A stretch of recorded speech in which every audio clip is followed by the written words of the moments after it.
Hello, hola. I'm really glad to be here. It took me a bit, so I'm really excited. And also wanted to mention how honored I was to actually have been the inaugural Marti Kheel lecturer at Minding Animals in New Delhi. And we're hoping to start a new tradition where the previous Marti Kheel lecturer will introduce the next Marti Kheel lecturer, and wherever Minding Animals will be next. So hopefully Carol will do that. Before I introduce Carol, who really needs no introduction, I want to just say a little bit about who Marti Kheel was and her importance in thinking about feminist concerns for animal rights. She was actually the founder of Feminists for Animal Rights and was a committed and bold activist, but she was also a really inspirational theorist, and she was quite inspirational for me. In the very early days, she wrote a very brave piece called Animal Liberation, a Circular Affair, in which she was trying to suggest that the debates between environmental ethics and animal ethics needn't be thought to be at odds. And I found that really inspiring. That work ultimately became a dissertation for her, and she wrote a wonderful book called Nature Ethics. And she, if you don't know her work, I really want to encourage you to take a look at it. And it's quite an honor for us to be able to honor her at this Marti Kheel lecture. And this year's Marti Kheel lecturer is Carol Adams, who, as I said, really needs no introduction. She's a visionary ecofeminist writer. Her Sexual Politics of Meat was really changed the way we think about connections between all different forms of oppression. The oppression of women, the oppression of non-normative gender expression, the oppression of various people of different races, and of course the oppression of animals. I'm going to not take up much more time so that Carol can get started. Thank you, Carol. Thanks, Lori.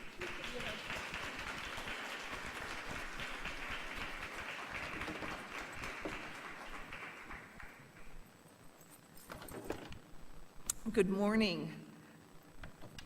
Got to get my watch in place. I wanted to make a couple announcements for all of you. The first is, while you can see who the invited talks are, if you want to know the titles for the invited talks, it's in this sheet of paper that's in front of your booklet. So I know that the names are all familiar to you, but if you want to know more and have to make a very difficult decision, do that. I want to thank Anna Christina as well. What an indomitable force who came up against many, many, many forces that wanted to defeat her. I want to thank Paulina for the hospitality of this university and Rod for holding it all together. I thank Lori for her work, her important friendship with me and Marty, and her ongoing support of ecofeminist writings. I want you to know that the Board of Directors of Minding Animals has adopted a diversity and inclusion policy for Minding Animals. This policy is on the website under the Policies tab. I know you can't access it right now, but we want you to know we want this place and this time to be a safe and inclusive environment in which everyone feels comfortable. And if you have any significant issues, you should feel free to email our disputes counsel at mindinganimals@gmail.com, mindinganimals@gmail.com, or you may also approach a board member to talk with us if there is any issue you wish us to address. Finally, thanks to a donation from someone who loved Marty, we have these books available for graduate students, undergraduates, postdocs, and activists. If you did not get your book last night, we have them in the front, before you go get your coffee. I got to sign some books. Don't hesitate to get Lori's signature too. She's here till next week. Okay, Mongrel honesty. Mongrel honesty, the politics of purity in oppressive times. So, greetings from the resistance in the United States. Like many others, I'm a mongrel in the resistance, being both a vegan and a feminist social justice activist. I wish they were synonymous, vegan and feminist social justice. And some of us are working on that. At this time, each identity, vegan and feminist social justice activist, are held in a delicate dance of critiquing the other. And here's the thing, Marti Kheel recognized that. This is when I met Marty in 1990 at the first March for the Animals. Marty's contextual ethical approach described how truncated narratives work. Wrenching an ethical problem out of its embedded context severs the problem from its roots. In a sense, we are given truncated stories and then asked what we think the ending should be. However, if we do not understand the worldview that produced the dilemma that we are asked to consider, we have no way of evaluating the situation except on its own terms. Before we ended up with a president of the United States and staff who lie, outright lie, we had truncated, incomplete narratives that determined frameworks that limited insights and discussions. Marty identified that. The term mongrel references animality in connotation and denotation. I want to affirm the mixing that mongrel means while refusing the negative applications that attach to this. Specifically, mongrel honesty is my response to one truncated narrative, purity, and the counter-purity narratives that decontextualize our lives. I'll suggest a few of these counter-purity narratives here and return to them. How can you defend veganism when there are food deserts? Note, some have critiqued the term food desert for inappropriately using a kind of terrain that is not actually unnatural to represent a conscious failure to invest in low-income neighborhoods. As a whole, I don't think it's vegans who failed to invest in low-income neighborhoods.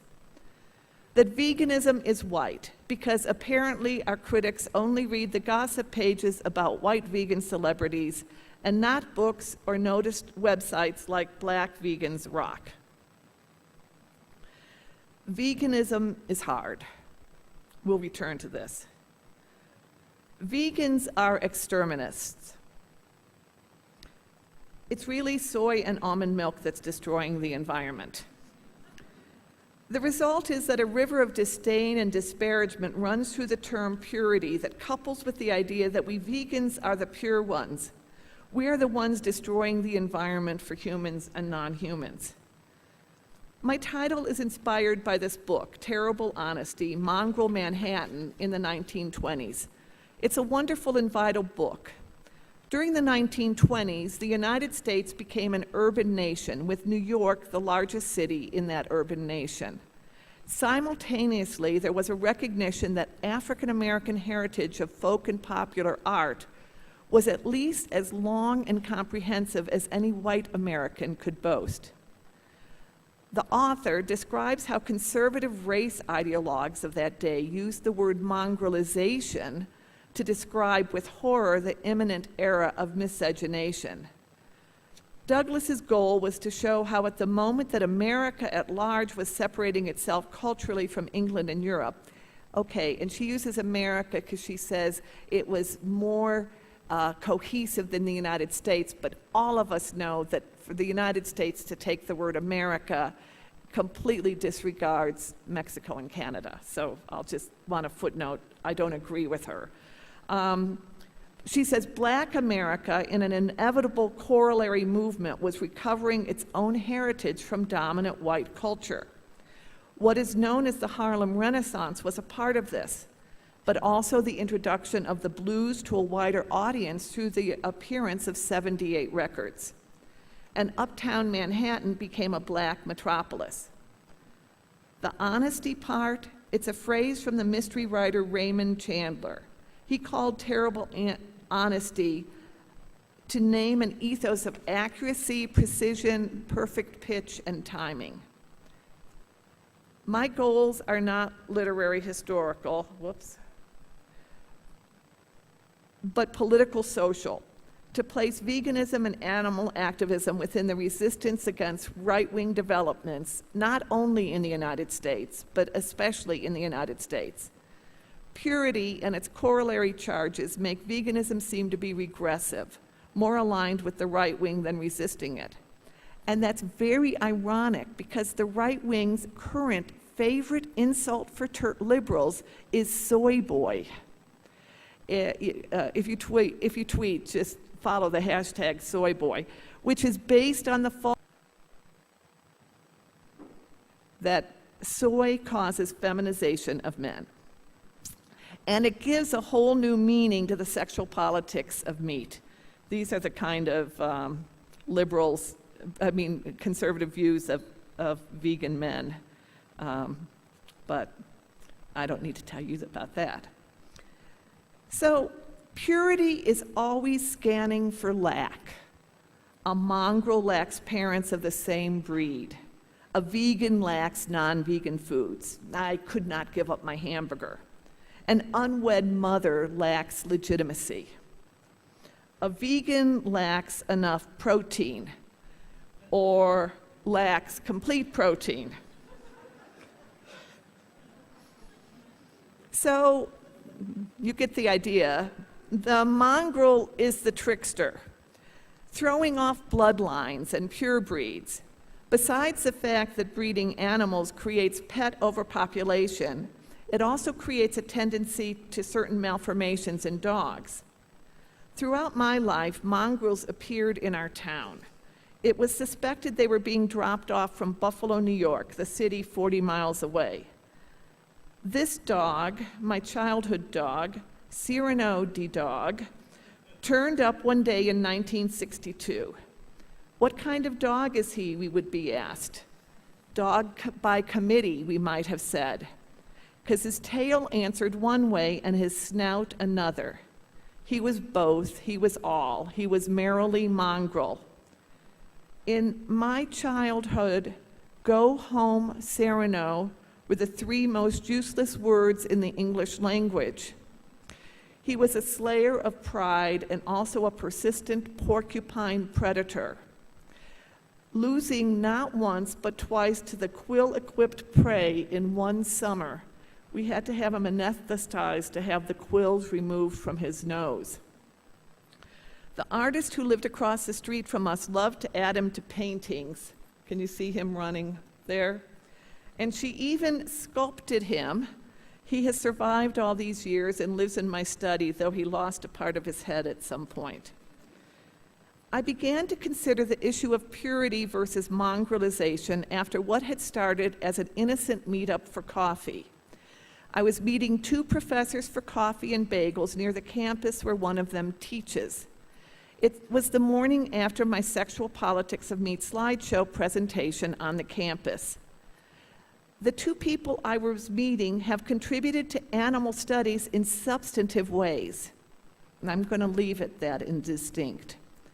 By the time I got there, they had gotten their bagels, coffee, and a table. It was a crowded place in the morning, and one of them waited in line with me. As I got to the front of the line to make my order, this person pointed out how delicious the specialty cream cheese of the day was. And just like that, the chasm between us appeared.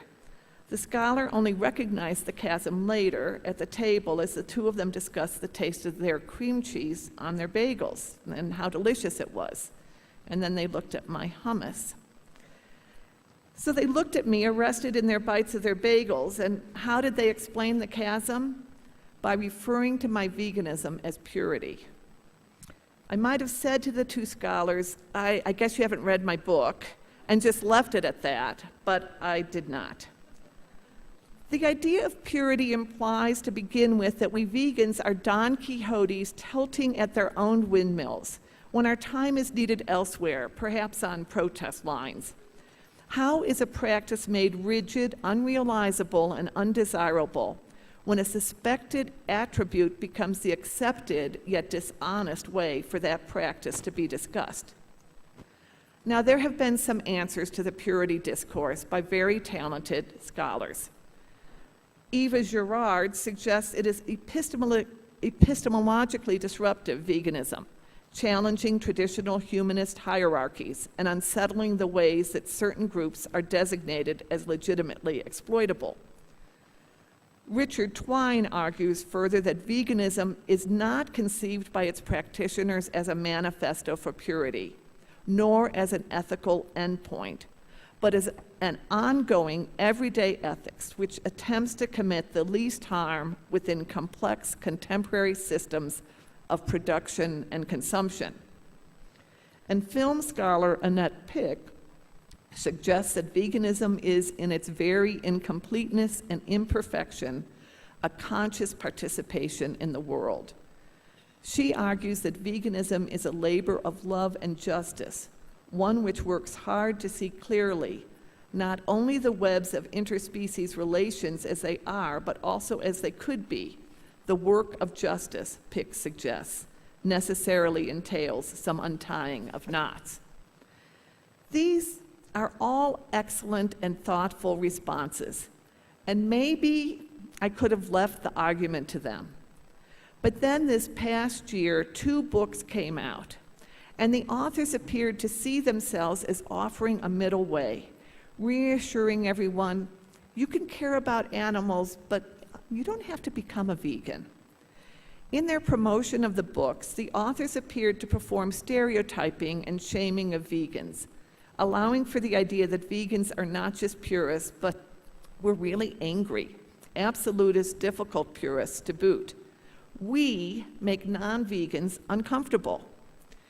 These authors suggested that they were here to make non-vegans comfortable because vegans can be so aggressive. It seemed they were going to rescue their listeners and readers from veganism and vegans. So I challenged one author for blaming the victim and perpetuating stereotypes. And when I talked with the other, he said, do you know how many meat eaters confide to me that they've been attacked by vegans? And I said, did you ever ask them what they said to the vegan before they felt attacked? And he never had. So they seem to be holding to this continuum, and it might be described like this. You know, there's meat and dairy and egg eating, and then there's compromise, and then there's vegan purity. So vegan purity, we're angry, intolerant, argumentative, but compromise, gentle, understanding, kind, not demanding, listening. So they put us, you know, just further down this very linear way of conceptualizing change. According to others, vegans are thought to refuse compromise. Now, in the United States, compromise is already a word burdened by how the dominant culture labeled it. When the Constitution allowed for slaves to be seen as 3/5 of a person, that was called a compromise. That was a concession to the slave states. Compromises throughout the 19th century about slavery were called compromises when they were actually concessions. So when I hear this, I think what they're saying to us is we aren't willing to make their kind of compromise. But let's remember that classifying is the work of the colonial state. And the fact is, we compromise all the time when we are eating with someone eating dairy or meat. Those compromises can be traumatic, and we stomach the trauma to be effective or polite. So if we were purists, we would not be eating in public with non-vegans for non-vegans to confront us that we're purists. So let's remember it's 2018. Those with the privilege of living in developed countries and being writers, commentators, academics should be acknowledging that they understand how veganism is part of social change and recognize the deceptiveness of their supposed counter-purity arguments. And I'm going to divide their purity arguments into 4 problems. purity and political meaning. Like deciding what is human, those in control, those with dominance decide what is pure. Purity is first and foremost a racial discourse. It isn't some free-floating concept like a fetus in anti-abortion images floating in space unanchored to a body. Purity is anchored to bodies, white bodies. For instance, things like, there's just so many writings. Races cannot be crossbred without mongrelization any more than dogs. This writer, Kenneth Roberts, went on to write Northwest Passage, and someone has itemized how many sort of folksy websites still cite that novel, still sell it, like all things, like Prairie Home Companion in the United States. And this man was so against interracial relationships. In the United States, after the Civil War, Southern racist laws and legal opinions changed. Before the war, persons who were 1/8 black were legally white. And there was also a custom of saying white by reputation in the community. But that all dropped after the Civil War. Then the one-drop rule replaced it. If you had one drop of black blood, that made you black. So one black ancestor, no matter how distant, could convey a permanent so-called taint of blackness that made one a Negro. This was this new purity elevated to a new level in the U.S.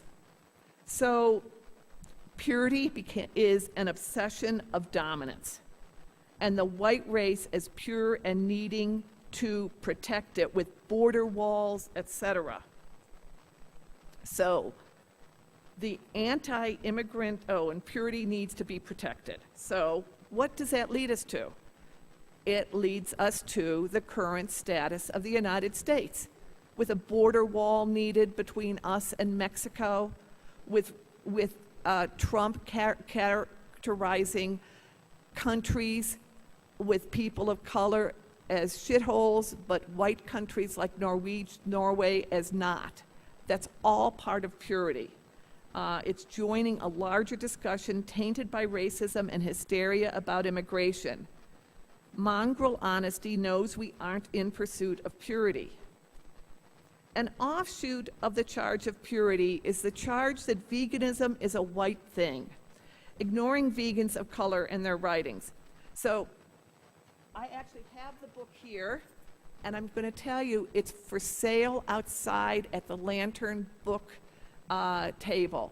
This book, Breeze Harper, on Black Female Vegans Speak on Food, Identity, Health, and Society, and Afroism, this incredible new book that's also for sale outside for those of you who want to learn more about the dynamic work of black feminists.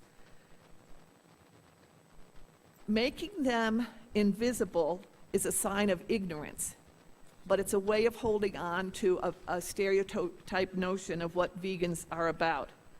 But for goodness sakes, even the New York Times has noticed something is going on here.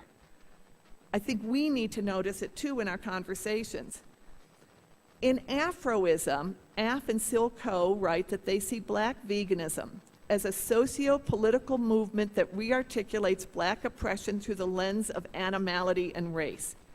Black veganism is a methodological tool to reactivate our imaginations. This tool can bring down the master's house, because what they're saying is that racism is simultaneously anti-black and anti-animal, as seen by racial ideologies' elevation and celebration of the human and humanity, particularly as Western and white. So they see the conceptions of humanity and human and animality and animal constructed along racial lines. As a result, animals did not inform our notion of animality. Animality informed our notions of animals. Af elaborates. Assuming animals are disposable is actually a product of being colonized by white supremacist patriarchy.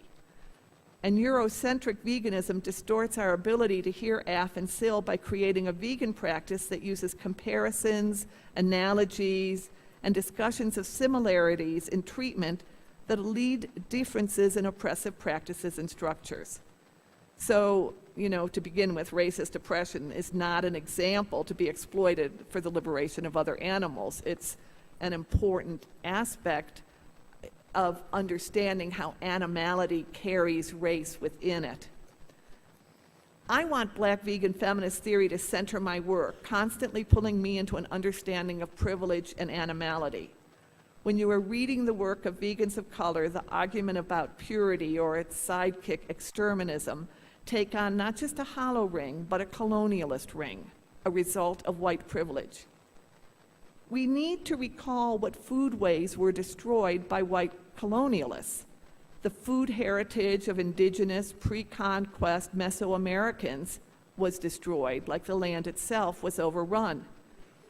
And the food practices that chefs like Bryant Terry are trying to reintroduce as foods of the African diaspora.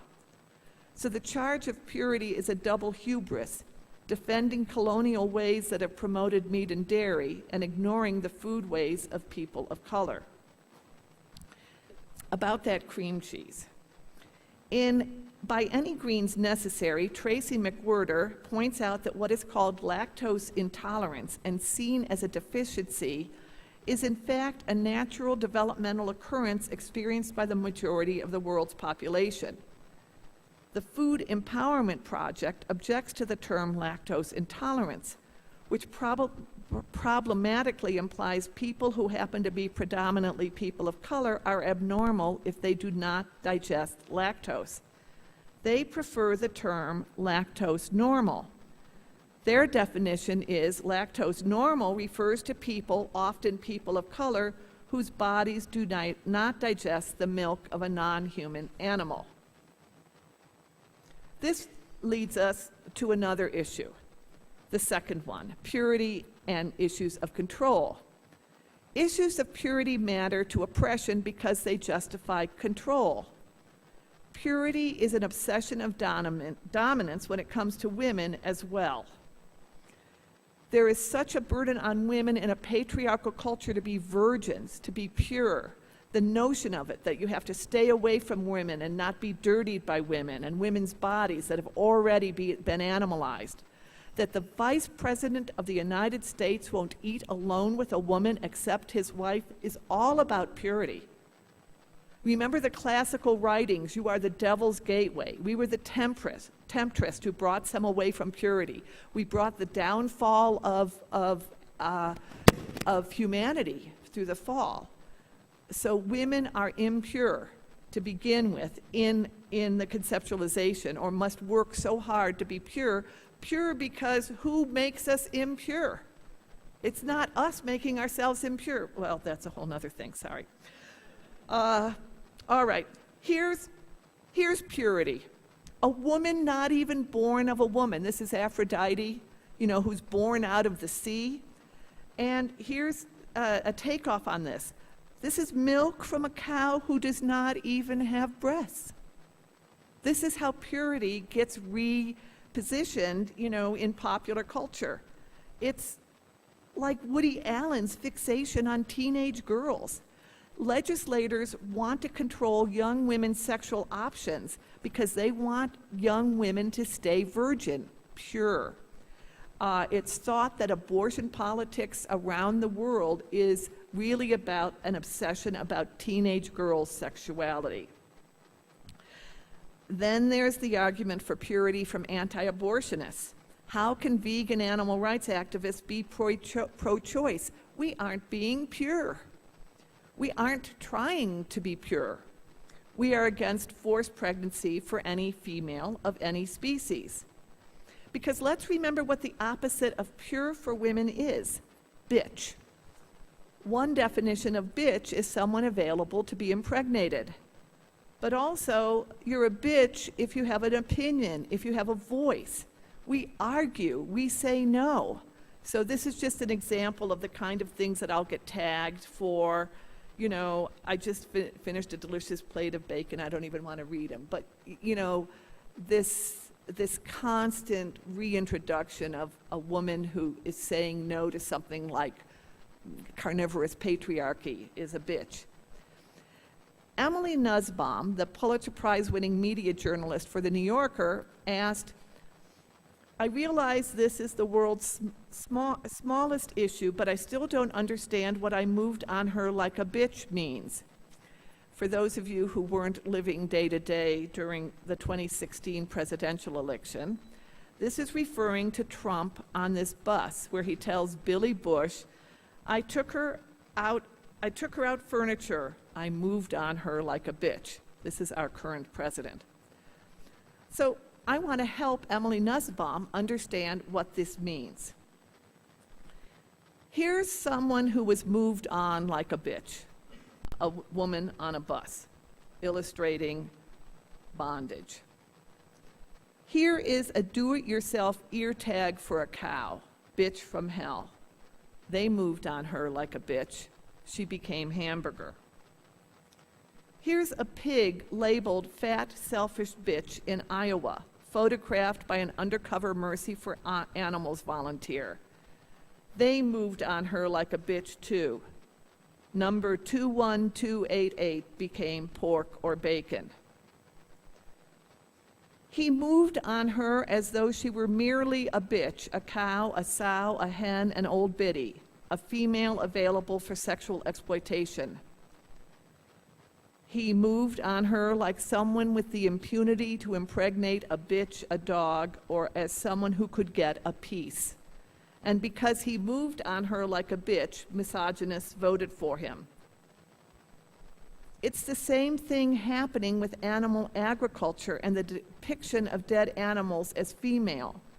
They want us all to move on them like a bitch. This is from New Zealand. This is a meta ad, an ad for you to do advertising. This is from Italy. When feminists protested, they actually took it down. In the United States, they would have made more. This is from Brooklyn. Another being to be moved on like a bitch. Italy again, a restaurant. Italy again, wanting to be moved on like a bitch. Southern United States, lots of fixation on fleshy female bodies in barbecues.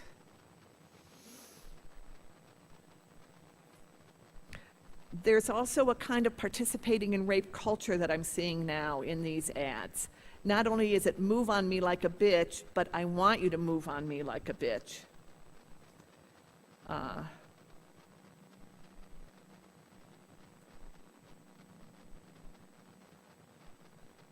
From Portland. This is from Turkey. So that's the problem, the second problem with purity. Here's the third, purity and the politics of false compromise. So besides the purity's roots in racial and misogynistic discourse, it's that purity discourse accepts a false continuum, a narrative from emerging regressive forces. Factory farming, bad. We all agree factory farming, bad. Locavore, good. It's a middle ground. We can all accept that. And vegan, again, another linear continuum, unachievable, taking things too far, the extreme. Now, this aspect was addressed in many ways and answered by Vasily Stanesco at the first Minding Animals conference in 2009. He shows that locavore is not honest in its killing, in its relationships with animals, is burdened by a variety of extreme viewpoints. But by fetishizing and demeaning veganism through this label of purity, our critique of animal agriculture and locavore meat eating disappears. For instance, I am so tired of hearing people quote the family farmer saying, "Our cows have only one bad day." See, this is where purity discourse gets us. We've got to stay in the middle. We can't ever tend towards veganism. We have to accept that cows should have one bad day. I think it's very strange that we're allowing the farmers to tell us what the cows experienced. It's kind of like asking sexual harassers and exploiters to interpret their behavior. Why would we trust them? But wasn't it a bad day when she was taken from her mother so that her mother's milk could go to humans? These next 3 photos are from Joanne MacArthur, who's here. I hope you make sure to hear her while you're at Minding Animals. Wasn't it a bad day to be taken away, separated, placed alone? Wasn't it a bad day when her calf was taken away from her?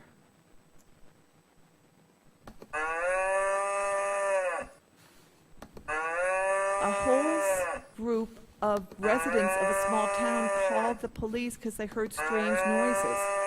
And it turns out it was cows. And even you saw in the strange noises turn out to be cows missing their calves. The headline of the newspaper was sympathetic, and they had to retract some of that later on and say, oh, no, the cows weren't, nothing bad was happening. Wasn't it a bad day when she was forcibly made pregnant? Again, because her milk was drying up, and then again? Wasn't it a bad day that she was both pregnant and lactating, which is kind of like jogging for 6 hours every day? And wasn't it a bad day each and every day that she's producing milk because she's been bred to produce more milk than is natural to her body? And so the weight of her udder causes strain to her backs and hips, and she might not even be able to walk easily. And wasn't it a bad day when she got an infection, and because the organic farm did not use antibiotics, a few days were spent discussing options before they decided that though she was only 2.5, she would have to go to slaughter. And that's all to make cream cheese.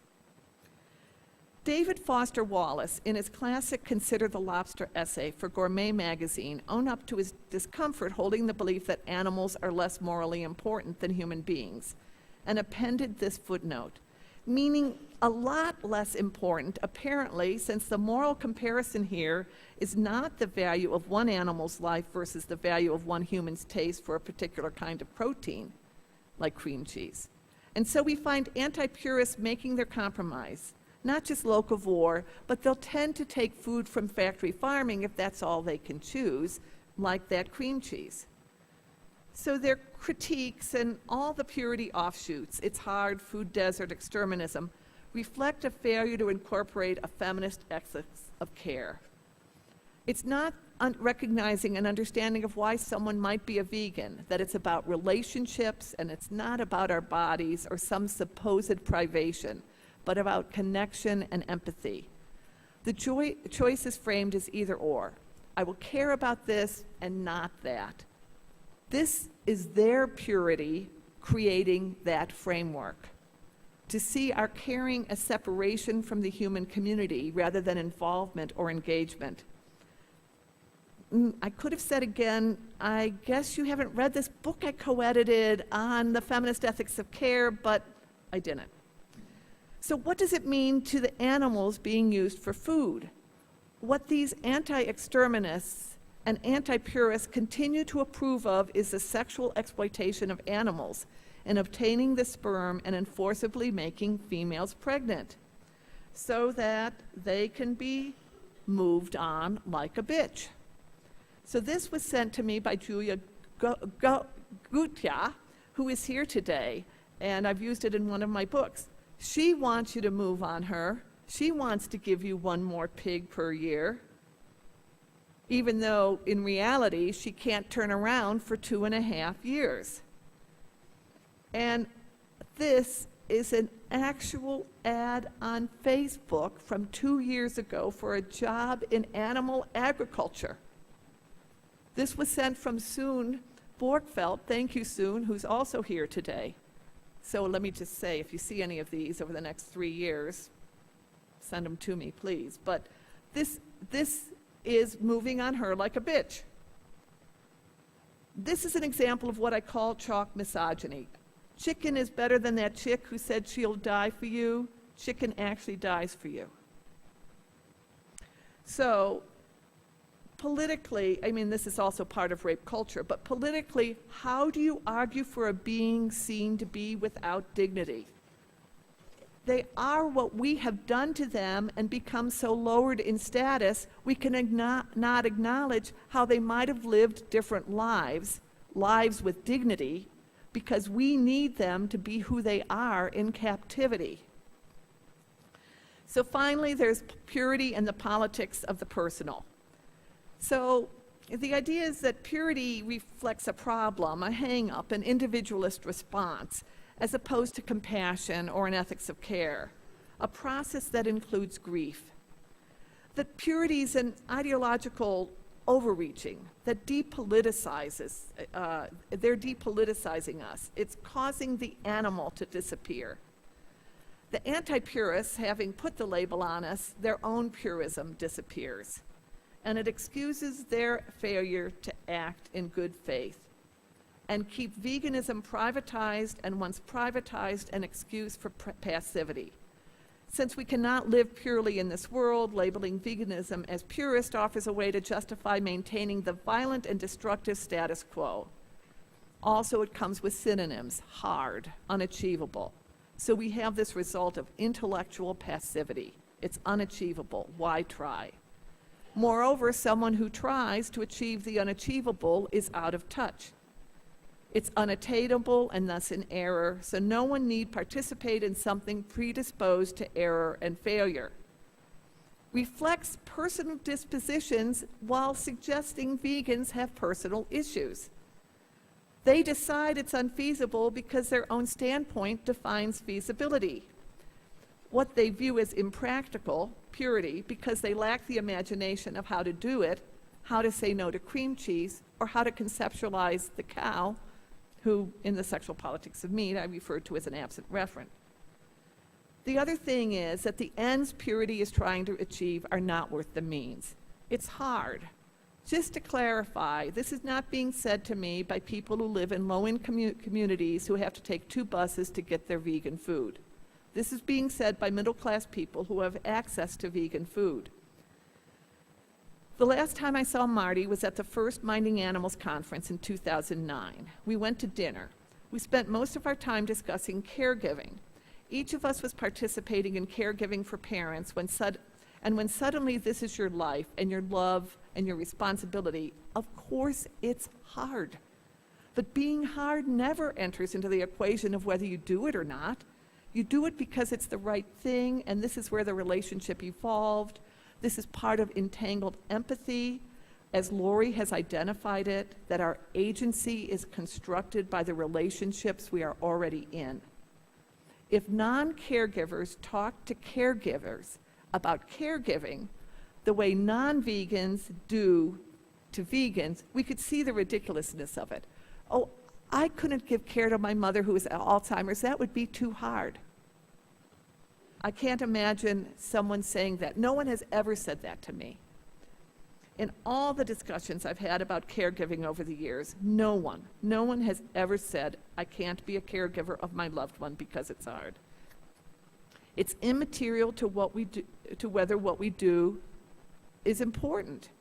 What is on the other side of hardness anyway? Does something remain hard? Rather than seeing a process, what is seen as a static experience. Later that year, after the Minding Animals won, my mother died, and I was with her along with my sisters. In wanting to fulfill this relationship unto the parent's death, no one referred to this as pure. Footnote, I have written about caregiving and its influence on my veganism and my veganism's influence on caregiving here, Critical Inquiry. I think it's available online in a PDF, Towards a Philosophy of Care Through Caregiving. And with Lori, I developed a paragraph about how my caregiving deepened my veganism. It affirmed my veganism, and my veganism kept me centered during extreme moments of caregiving. So when we did this book, Never Too Late to Go Vegan, we included the first chapter ever written, really, on veganism and caregiving, giving advice to vegans who are caregiving. The charge of purity drives out more nuanced narratives. We know we cannot be pure, cannot stop being beneficiaries of a world that takes animals' lives so casually. We're not attempting to achieve some purity of the body or overcome our fleshiness or our embodiedness. The feminist ethics of care embraces this embodiedness. Compassion may be feared to be endless. Then put an end to it by calling its practice purity. But compassion is openness and willingness to be vulnerable on behalf of the vulnerable. How much safer it is for it to be called purity or exterminism than to get into the muck of what it means to care. By holding to purist narratives, they don't see what veganism can bring to political resistance. And this is my last concern. The accusation of purity and other conceits to promote the status quo, or at least not shake things up too much, become politically regressive.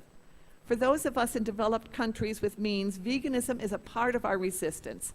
And to use accusations that prevent a discussion about the real issues is dangerous.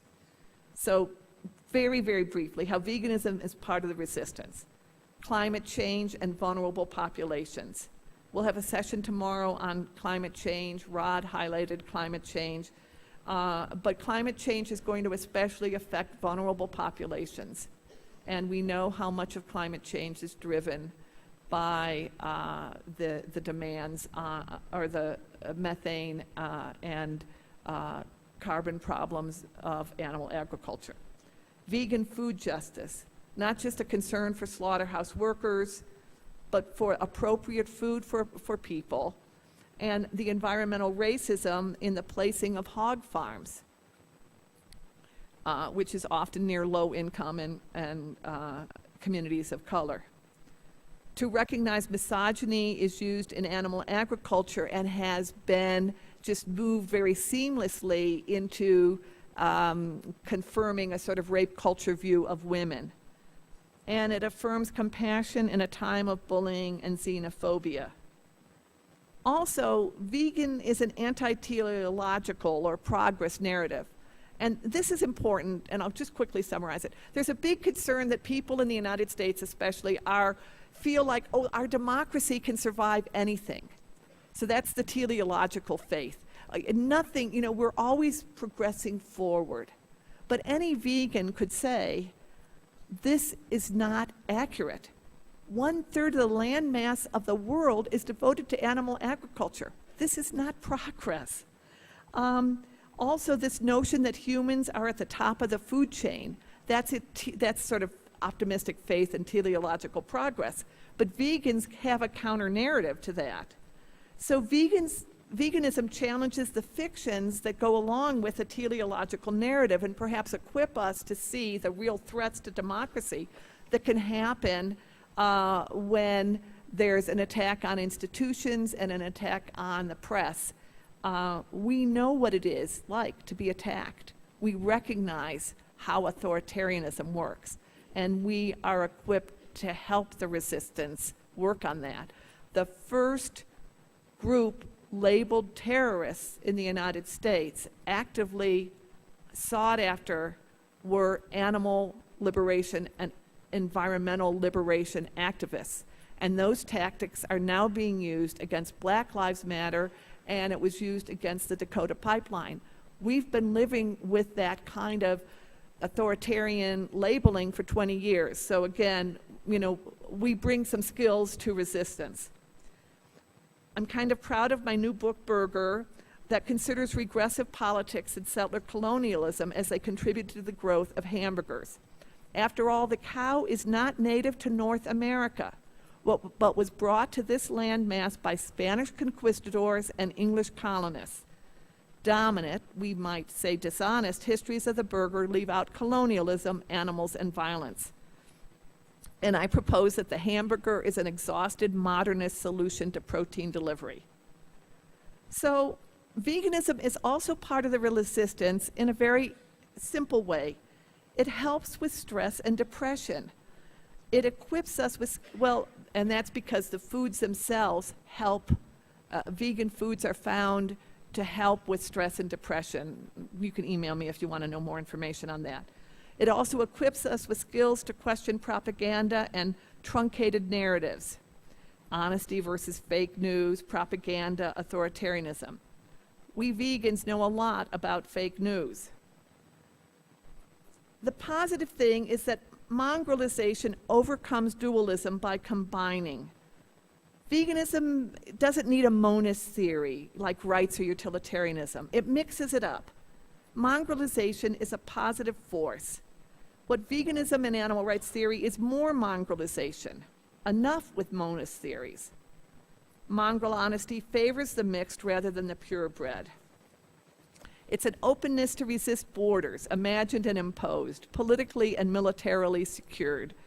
We are willing to transgress boundaries like the animals who cross borders, and to resist like the animals who run away from slaughterhouses or lobsters who try to climb out of boiling hot water.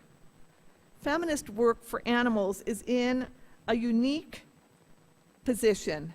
It's been both disparaged and appropriated. It's very strange.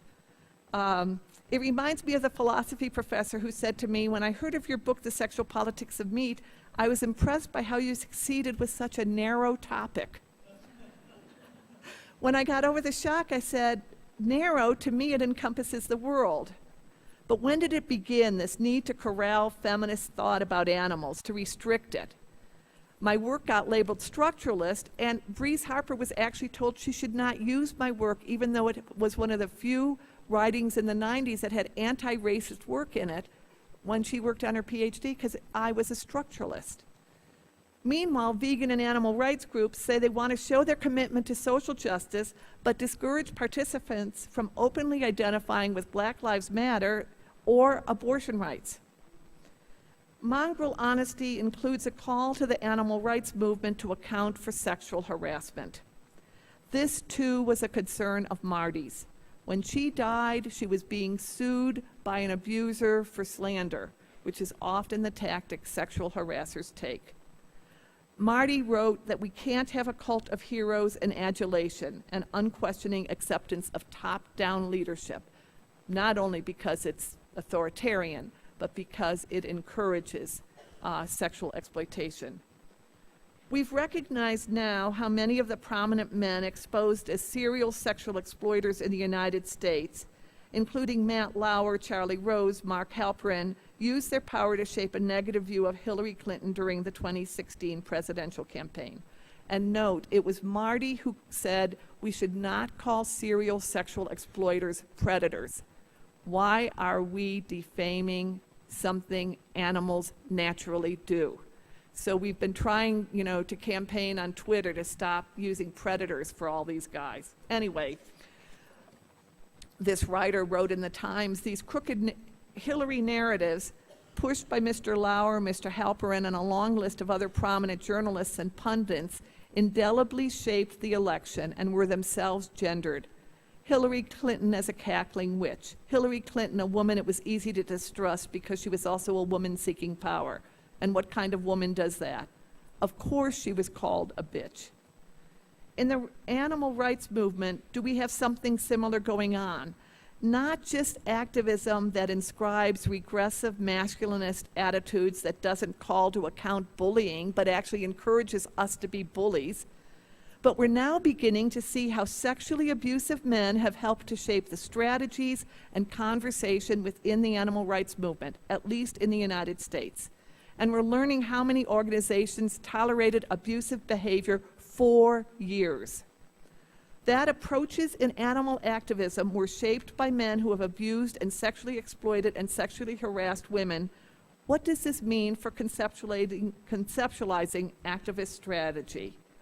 Marti Kheel would have been in the center of this discussion. Mongrel honesty. 2 months ago, my mother-in-law died. Just before she died, she asked me, am I going to get better? And I would not lie to her. She did not remember she had just agreed to go on hospice care. I asked her, what would better mean for you? As it did in the 1920s, mongrel honesty decenters whiteness and white culture, white privilege, white assumptions, and now the diet of colonizers. When someone says I'm a purist, I reply, I'm not a purist, I'm a mongrel. Look at you, you strain at and against purism simultaneously. An anti-war person is not a purist if they're against war. We're working against war. A feminist is not a purist if they're against misogyny. We're working against misogyny. A civil rights activist and Black Lives Matter activist is not a purist if they're against racism. We're working against white supremacy. And a vegan is not a purist if they're against the consumption of animals and animal products. We are working against the death and suffering of animals. This vegan is doing this as part of her vision for social justice and sees these all as interconnected. Maybe that's our perfect pitch. And this, to me, is mongrel honesty. Thank you.